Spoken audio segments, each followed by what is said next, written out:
What's up, y'all? It's TJ with Fake It or Make It. Been on vacation for making videos for a while. I've been posting, somewhat regularly to Facebook and Instagram, but I really needed a break from YouTube. I felt like my projects were suffering because I was more concerned about the video and recording the process than the actual project itself, which leaves me with the question, how these, YouTube creators, that are makers and stuff like that and do their various crafts, makes me wonder how they approach a project and concentrate on the project while simultaneously thinking about the cinematography, the setting up the shots, video and stuff like that.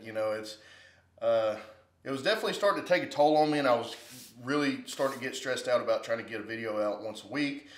And I just burnt myself out like the typical beginner YouTuber.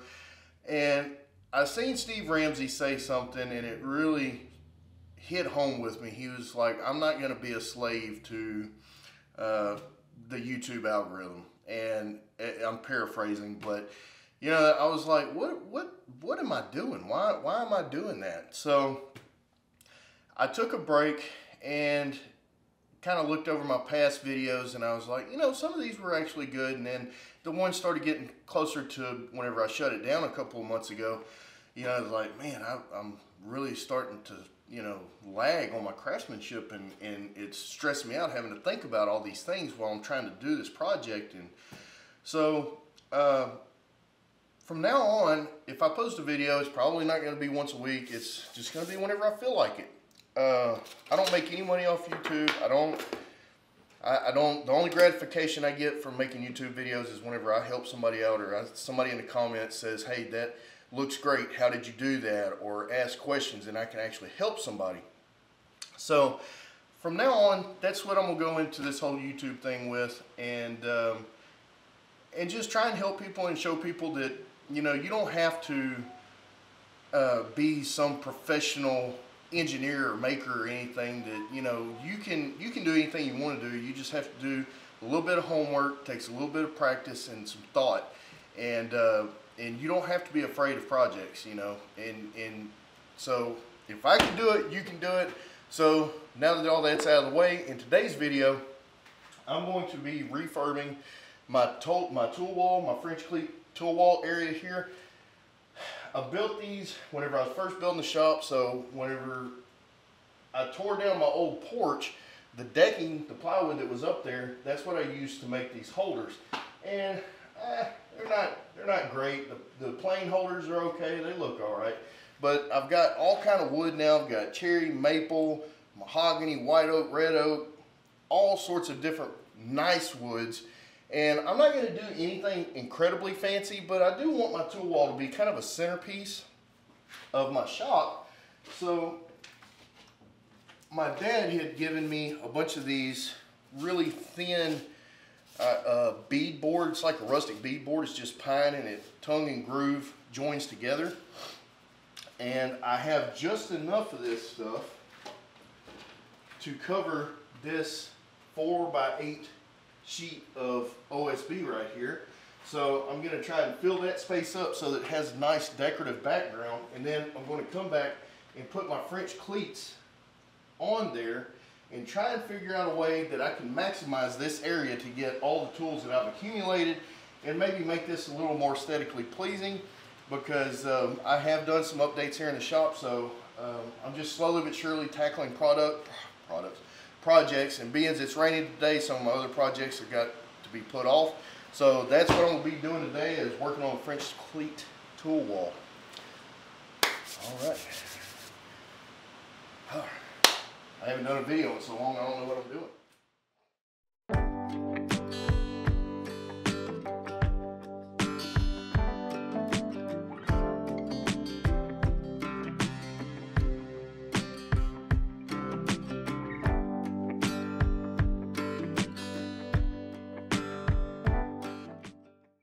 Okay, now that I have all of that stuff taken off, I'm going to start Well, I got to find the rest of the screws here and there.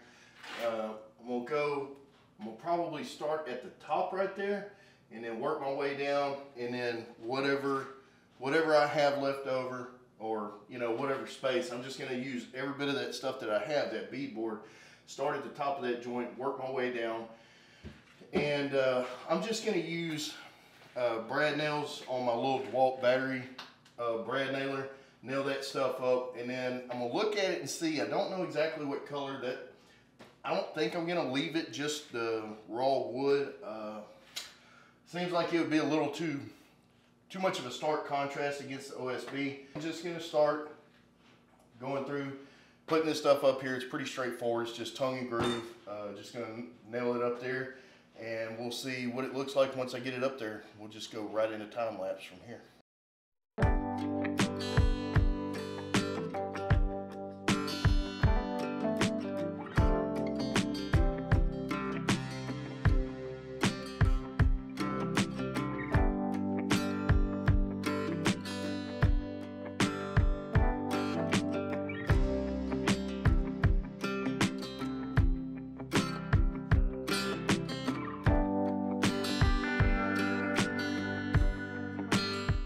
Okay, just be forewarned that if you use this pine beadboard, it is incredibly brittle and very, very ripped, very, very thin.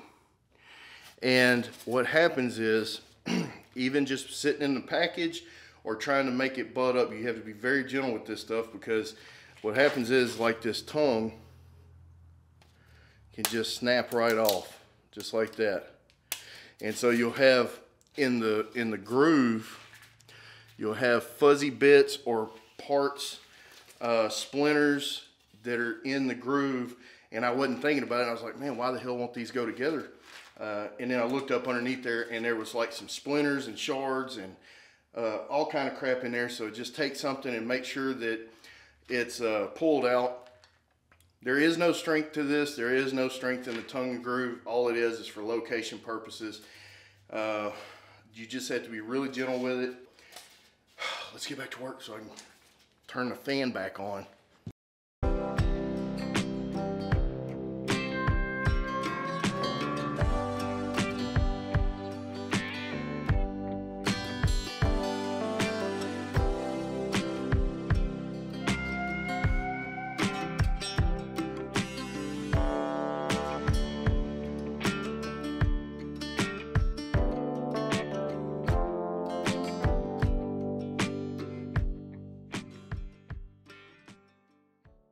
Because the majority of this is going to be covered up with hand tools and French cleats. So I think what I'm going to do now is just go ahead and start going after it with the red mahogany and get this whole thing done and start working on our French cleats. You can probably hear that thunder going. The thunder rolls and the lightning strikes.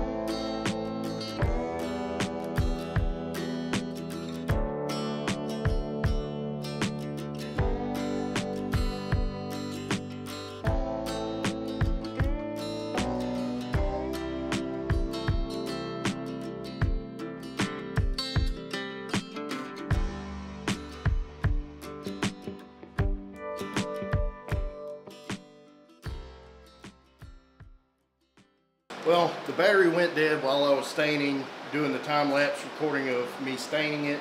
So it only got a little bit. Weather's been pretty nuts the last few minutes. But I got the tool wall stained, and I made some kind of concoction. I had like 3/4 of a can of red mahogany. Then I had about a half a pint of golden mahogany.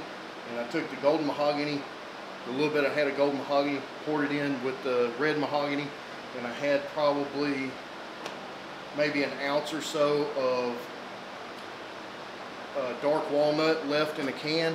So I poured all that together, mixed it so that it wasn't so much that I was looking for a particular color. I just wanted to make sure that I had enough stain to do this, and luckily I did. I had more than enough, and it makes it look huge. Like, it looks, this area looks a lot bigger now that that I haven't stained, and I think it actually looks pretty good. Now I'm going to start figuring out how far apart I want to lay out my French cleat rows, the part that's actually going to hold the tools. So I'm probably going to rip up some, either rip up some plywood to go with the 1x4s that I already have cut, because I'm going to be adding more rows. So I'm going to have to figure out something for the French cleats, and then after I get it all figured out, then I'll picture frame the whole panel. So let's get at it.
This was as far as I got. It was going to drive me nuts if I didn't hang up some of this stuff back. I won't be able to sleep if I know that all this stuff is just in disarray. So I got some of it back up there because whenever I come back and start working on this thing again, I'm going to take each individual tool and make it a new holder.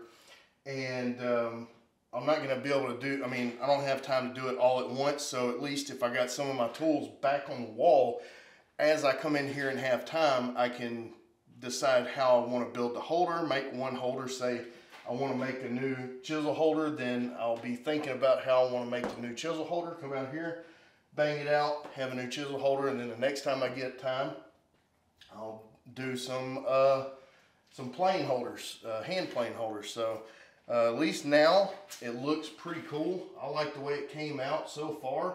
It looks pretty rustic. It matches the rest of the shop. And this stuff is really, really simple to do.